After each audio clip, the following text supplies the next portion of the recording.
Aiga sabu irkoi kanang dunyate. Irga sabu hozaro, irga sabu halabada. Aine mi sai warkalaga, ase mongu ya nefa. Ayyadir kwai charo se kan ane kama henen. Aiga sabu irkoi kanang dunyate. Irga sabu hozaro, irga sabu halabada. Wa irkwai ganan danyali, wa kabina nyalira. War ma kirkwai jinora, war ma bengati koyo. Aiga sabu irkoi kanang dunyate. Irga sabu hozaro, irga sabu halabada. Gano kirtenga no mirmei irtinga boro henei. War ma kadunda gomni, wagana shehalabada. Aiga sabu irkoi kanang dunyate. Irga sabu hozaro, irga sabu halabada. Kangonda hanga mahanga jerza irkwai gabori.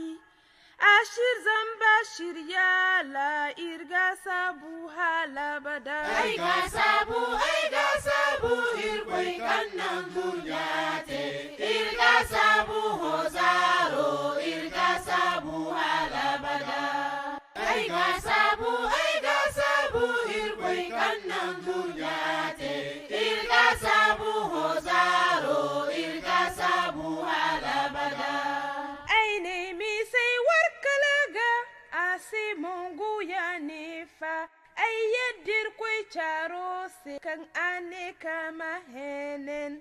Aiga sabu irkoi kanang dunyate. Irga sabu hozaro, irga sabu halabada.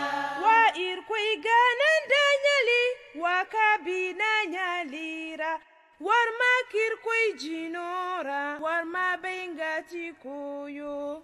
Aiga sabu irkoi kanang dunyate. Irga sabu hozaro, irga sabu halabada.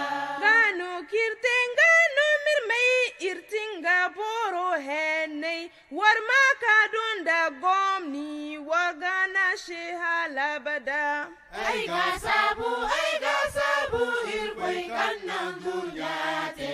Irga sabu hozaro, irga sabu halabada. Kangonda hanga mahanga jerza irkwai gabori.